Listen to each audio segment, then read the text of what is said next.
I started collecting coins when I was in 8th grade, and I had a big fascination for silver because it was very affordable at the time. In fact, occasionally you could find a silver coin in circulation. And I had my eyes on a 1,000 ounce silver bar. My mom had taken me to a local coin shop, and I got to know the dealer, and he showed me a 1,000 ounce silver bar he had, and I just had big fascinations with it. Silver was known, or it still is known as poor man's gold. I'm no longer so fascinated with silver anymore because of all the manipulation and the fact that too many people know about it. I think in the 1970s, when we had massive inflation, silver was the big winner. I suspect this time around it's going to be some of the rare earth metals that are the big winners. And I actually have a couple nicknames for some of the metals that I'd like. So one of the first elements on the periodic table that I think is going to be a big winner this time around is lithium, because it's used in a lot of batteries and technology. And I have a little nickname for lithium. I take lithium orotate supplements for seasonal depression. So lithium I sometimes like to call happy gold. Aluminum used to be worth 5 times more than gold, and I suspect it will pick up again as cheap energy becomes a thing of the past. See, aluminum's not rare. See, the reason you would recycle an aluminum can, a lot of people seem to think we gotta recycle aluminum cans because we're running out of aluminum. No, that's for copper or silver or gold. The reason you recycle aluminum is because the energy that is used to turn the aluminum oxide that comes out of the ground into aluminum is too valuable to waste, and it's a lot cheaper to remelt aluminum. In fact, I've done it a couple of times at home. I certainly wouldn't make aluminum out of minerals here at home. So aluminum I like to call lightweight gold because it's so lightweight.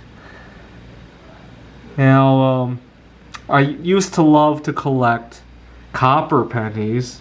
So copper I sometimes call penny gold because it was used to make pennies up until 1982, and it's an element that anybody could afford to start hoarding.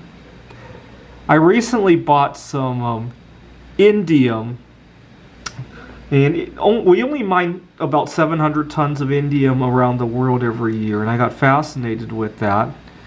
Indium is used in touch screens for technology. So indium I sometimes like to call techno gold, or maybe touchscreen gold.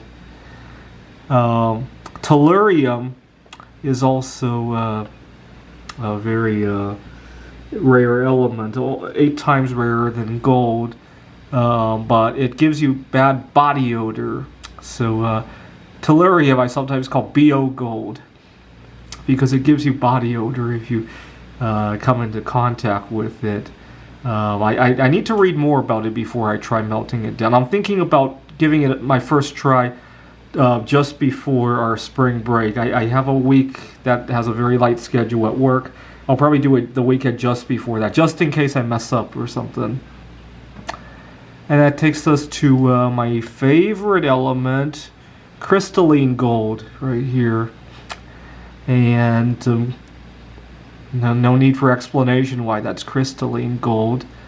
Now, crystalline gold will one day be used to make Polish gold, polonium, or sometimes I sometimes call it Wonder Woman gold because the first element discovered by a woman, Mary Curie.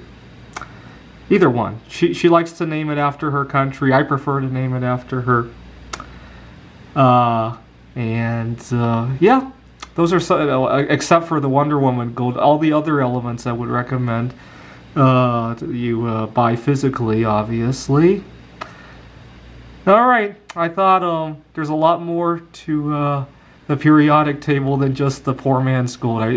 I strongly recommend, even if you're not taking it, buy some happy gold, so lightweight gold, and especially the crystalline gold, and maybe the BO gold. Those are the 4 that I would definitely seriously consider.